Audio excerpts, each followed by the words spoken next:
எல்லாருக்கும் வணக்கம். நீங்க பார்க்கறது கேட்கறது மெட்டா ஜேம்ஸ். இன்னைக்கு நம்ம இந்த வீடியோல என்ன பார்க்க போறோம் அப்படின்னா, பிக் பாஸ் சீசன் 8ஓட டே 1 ரிவ்யூ தான் பார்க்க போறோம். இந்த எபிசோடோட ஆரம்பத்துல ஜாக்லினை காட்டுறாங்க. அதாவது நேத்து நைட் என்ன நடந்துச்சுன்றத காட்டுறாங்க. அதுல ஜாக்லின் அவங்க சொந்த டீம் எடுத்த டிசிஷனுக்கு அகெயின்ஸ்டா எனக்கு எந்த லக்ஸுரிஸும் வேண்டாம், நான் தரையில கூட படுத்துக்குவேன் அப்படின்னு சொல்லியிருந்தாங்க. அதை நிரூபிக்கிற வகையில சோஃபால அழுதுகிட்டே படுத்துட்டு இருந்தாங்க. இதை பார்த்து தர்ஷிகா அவங்களுக்கு ஆறுதல் சொல்லிட்டு இருந்தாங்க. அது மட்டும் இல்லாம நேத்து விஜய் சேதுபதி நம்மள்ட்ட கேட்டாங்க, இதுல யார் யாருக்கெல்லாம் விருப்பம் இல்லை அப்படின்னு சொல்லிட்டு. ஸோ நம்மளும் சொன்னோம். ஆனா அவர் என்ன சொல்லிட்டு போனாரு, மற்றவங்க எல்லாரும் சேர்ந்து அவங்கள சமாதானப்படுத்துங்க அப்படின்னு சொல்லிட்டு போயிட்டாரு. ஸோ இதுல பாயிண்டே கிடையாது, நம்ம சேர்ந்து தான் விளையாடணும்னு சொல்லி உண்மையை ஜாக்லினுக்கு புரிய வைக்கிறாங்க. ஸோ இந்த பீஸுக்கு அது புரிஞ்சிச்சா இல்லையான்றது தெரியல, மண்டே ஆட்டிக்கிட்டு இருக்கு. எனக்கு என்னமோ இது பெரிய சம்பவம் பண்ணுவாங்கன்னு தான் தோணுது. ஏன்னா 50 நாள்ல பண்ண வேண்டிய வேலை எல்லாத்தையும் அரை நாள்ல பண்ணிக்கிட்டு இருக்காங்க இவங்க. அதுக்கப்புறம் மார்னிங் வேக்கப் சாங் போட்டாங்க. புதுப்பேட்டையில இருந்து எங்க ஏரியா உள்ள வராத அப்படின்ற ஒரு பாடலை போட்டிருந்தாங்க. இந்த சீசன்ல முதல் நாள் ஆட்டம் கொஞ்சம் கம்மியா இருக்கிற மாதிரி தான் எனக்கு ஃபீல் ஆச்சு. இதை நீங்க யாரெல்லாம் ஃபீல் பண்ணீங்கன்றத கமெண்ட்ல சொல்லுங்க. நான் இது வரைக்கும் நடந்த எல்லா சீசன்லயுமே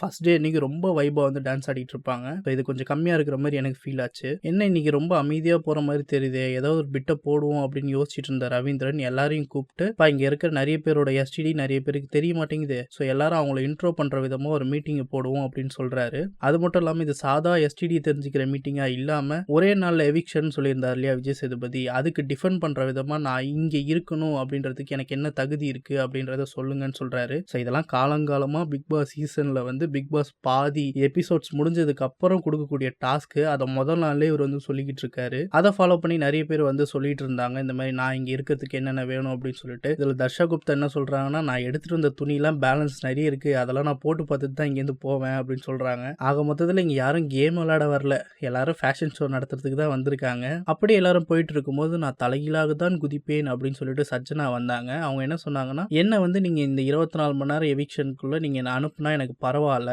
நான் வெளியில போக தயாரா இருக்கேன் அப்படின்ற மாதிரி சொன்னாங்க. அதுக்கு என்ன காரணமா சொன்னாங்கன்னா, சில பேர் ஃபீல் பண்றாங்க அதுக்கு காரணம் நாங்க தான் அப்படின்னு நீங்க யாருன்னா நினைச்சீங்கன்னா என்ன நாமினேட் பண்ணி நீங்க என்ன வெளியில அனுப்பலாம் அப்படின்ற மாதிரி சொன்னாங்க. ஸோ இது அவங்களுக்கு எவ்வளவு பெரிய பிரச்சனை ஆகும் அப்படின்னு தெரிஞ்சு சொல்றாங்களா அப்படின்றது தெரியல. ஏன்னா இதுதான் அவங்கள வெளியில போக வைக்கிறதுக்கான ஒரு வாய்ப்பாவே அமைஞ்சுது.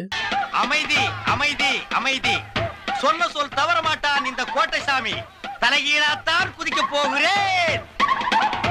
அதுக்கப்புறம் பிக் பாஸ் ரூல்ஸ் என்ன போட்டிருக்கீங்க அப்படின்னு கேட்டாரு. ஏன்னா ஆண்கள் பெண்கள் சொல்லி ரெண்டா பிரிச்சிருக்காரு இல்லையா, அது பெண்களோட இடத்துக்கு பெண்கள் தான் ரூல்ஸ் வைப்பாங்க, ஆண்களோட இடத்துக்கு ஆண்கள் தான் ரூல்ஸ் வைப்பாங்க. ஆண்கள் சார்பா முத்துக்குமரன் அவங்களோட ரூல்ஸ் எல்லாம் சொல்ல போயிருந்தாங்க. ரொம்ப பெருசா லிஸ்ட் போட்டுட்டு இருந்தாங்க. அதுல முக்கியமான பாயிண்ட் என்ன சொன்னாங்க அப்படின்னா, 3 வேளை சாப்பாடு வேணும் அப்படின்னா ஆண்கள் என்ன வேலை சொல்றாங்களோ அதை செய்யணும் பெண்கள், அப்பதான் அவங்களுக்கு சோறு கிடைக்கும்ன்ற மாதிரி ஒன்று சொல்லியிருந்தாங்க. அதுக்கப்புறம் இன்னொன்னு என்ன சொல்லியிருந்தாங்க அப்படின்னா, தண்ணியோட இன்சார்ஜ் ரவீந்திரன். ஸோ பெண்களுக்கு தண்ணி வேணும் அப்படின்னா ரவீந்திரன் எங்க வேணாலும் உட்காந்துக்கலாம், அதாவது எந்த இடத்துல வேணாலும் அவர் கம்ஃபர்டபுளா உட்காந்துக்கலாம். அதுக்கு அக்செப்ட் பண்ணிக்கிட்டாங்க அப்படின்னா அவங்க எந்த நேரத்துல வேணாலும் தண்ணி எடுத்து குடிக்கலாம், இல்ல அப்படின்னா அவங்க தண்ணீரை தியாகம் பண்ணணும் அப்படின்ற மாதிரி ஒரு ரூல்ஸ் சொன்னாரு. இதெல்லாம் கேட்டுட்டு பிக் பாஸ் என்ன சொன்னாருன்னா, எப்பா இந்த ரூல்ஸ் எல்லாம் மாத்தி அமைக்கக்கூடிய பவர் எனக்கு இருக்கு, உனக்கு தெரியும்ல, அதை முதல்ல தெரிஞ்சுக்க. அது மட்டும் இல்லாம இதுல எது வேணும் எது வேணாம்னு சொல்லி நாங்க முடிவு பண்ணி அதை ஒரு புக்கா போட்டு உங்களுக்கு கொடுப்போம், அதை வச்சு நீங்க ரூல்ஸை ஃபாலோ பண்ணிக்கலாம் அப்படின்ற மாதிரி சொல்லி அனுப்பிச்சாரு. அதுக்கப்புறம் பெண்கள் சார்பா சஜ்ஜனா சொல்லியிருந்தாங்க, இந்த மாதிரி கன்ஃபெஷன் ரூமுக்கு போகணும்னா எங்களோட பெர்மிஷனோட தான் போகணும் அப்படின்ற மாதிரி சொல்லியிருந்தாங்க. ஆனா முதல்ல பிக் பாஸ் சொல்லிட்டாரு, கன்ஃபெஷன் ரூமுக்கா இருந்தாலும் சரி, எந்த டாஸ்க் படிக்கிறதா இருந்தாலும் சரி, நானா கூப்பிட்டேன் அப்படின்னா அவங்க எல்லாம் கண்டிப்பா வந்துதான் ஆகணும். ஆனா அவங்களோட விருப்பத்துக்கு நான் வரணும் அப்படின்னு நினைச்சாங்கன்னா அப்போ உங்களோட ரூல்ஸ் அவங்க மேல செல்லுபடி ஆகும், மற்றபடி அது செல்லாது அப்படின்ற மாதிரி சொல்லிட்டாரு. அதுக்கப்புறம் பிக் பாஸ் எல்லாரையும் கூப்பிட்டு வச்சு இந்த ஒரு நாள்ல வெளியில அனுப்பக்கூடிய ஒருத்தருக்கு நீங்க நாமினேட் பண்ணுங்க அப்படின்ற மாதிரி சொன்னாங்க. ஆரம்பத்துல எல்லாமே ரவீந்திரனுக்கு அகேன்ஸ்டா போயிட்டு இருந்த மாதிரி தான் இருந்துச்சு. ஆனா ரவீந்திரன் கிரிமினலா யோசிச்சு அப்படியே அதை சஜ்ஜனா பகவான் டைவர்ட் பண்ணி விட்டாரு. ஆஹா சூனா போனா ஒவ்வொருத்தர் இருக்க வேகத்தை பார்த்தோம்னா அவன் அருமை வறுமைக்கு ஆபத்து வந்துடும் போல் இருக்கடா. ரொம்ப கவனமா டீல் பண்ணி ஆட்டத்தை கலைச்சிடுறாசா. பஞ்சாயத்து நடக்கட்டும், யாரா இருந்தாலும் தைரியமா சொல்ல பாருங்க. அவர் என்ன சொன்னார் அப்படின்னா, இந்த வாய்ப்பு எல்லாருக்கும் ஈஸியாக கிடைக்குதில்ல, பட் ஆனால் அந்த பொண்ணுக்கு ஈஸியாக கிடைச்சிருச்சுன்ற ஒரே காரணத்துக்காக அது வேணான்னு உதாசீனப்படுத்துதுன்ற மாதிரி ஒரு டாபிக் இழுத்து விட்டாரு. அதுக்கு பின்னாடி வந்தவங்க எல்லாரும் அதையே பிடிச்சிட்டு அந்த பொண்ணை டார்கெட் பண்ணாங்க. கடைசியாக ஜாக்லின் கூட நான் இங்கே இருக்கணும் அப்படின்னா நீ வெளியில் போய் தான் ஆகணும் அப்படின்ற மாதிரி சொல்லியிருந்தாங்க. ஏன்னா ரவீந்திரனும் அவங்களும் கிட்டத்தட்ட ஈக்குவலான ஓட்ஸில் தான் இருந்தாங்க. எல்லாரோட கருத்தையும் கேட்டதுக்கு அப்புறம் சஜ்ஜனாவோட ஓட்டிங் தான் அதிகமாக இருந்ததுனால சஜ்ஜனா வெளியில் போங்க, இமீடியட்டாக வெளியில் போகணுன்ற மாதிரி பிக் பாஸ் சொல்லிட்டாரு. வெளியில் போகிறது மட்டும் இல்லாமல் அந்த பொம்மை பொம்மையும் கொண்டு போய் உடைச்சு போட்டு போங்க அப்படின்ற மாதிரி வெளியில ஒரு பெரிய கல்லா வச்சு அதில் உடைக்க சொல்லிட்டு போயிட்டாரு. எல்லாருமே ரொம்ப ஃபீல் பண்ணிட்டு இருந்தாங்க. பட் ஆனால் பார்க்கறதுக்கு எல்லாமே ஃபேக் மாதிரி தான் இருந்துச்சு. குறிப்பாக சொல்லணும்னா ரஞ்சித், ஆர்னவங்களாம் வந்து ரொம்ப ஃபீல் பண்ணாங்க.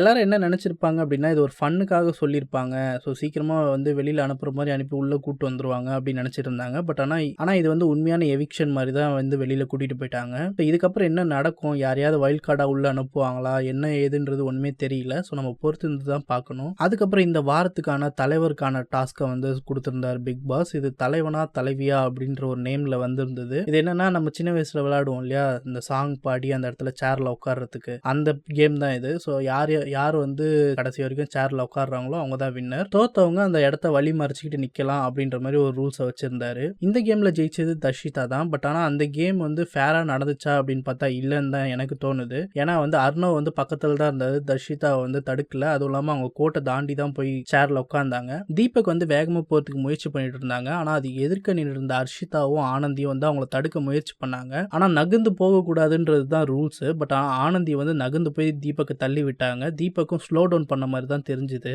ஸோ இந்த கேம் வந்து அன்ஃபேராக நடந்துச்சு அப்படின்ற மாதிரி தான் எனக்கு ஃபீல் ஆகுது. உங்களுக்கு யாருன்னா அந்த மாதிரி ஃபீல் ஆச்சு அப்படின்னா கமெண்ட்ல சொல்லுங்க. கடைசியாக ரவீந்திரன் கிட்ட கேட்கும் போது ப்ராக்டிக்கலாக பார்த்தா கேர்ள்ஸ் டீம் தான் ஜெயிச்சாங்க அப்படின்ற மாதிரி சொன்னார். இவர் பார்த்தாரா இல்லையான்றது எங்களுக்கு தெரியல. கடைசியாக பிக் பாஸும் வந்து சொல்லிட்டாரு, இந்த மாதிரி கேர்ள்ஸ் டீமில் தர்ஷிதா தான் வந்து இந்த வாரத்துக்கான கேப்டன் அப்படின்றத அனௌன்ஸ் பண்ணிட்டாரு. ஆனால் அதுக்கு இடையில நிறைய ஃபன் மூமெண்ட் இருந்துச்சு. அதெல்லாம் நீங்களும் கொஞ்சம் பாருங்க.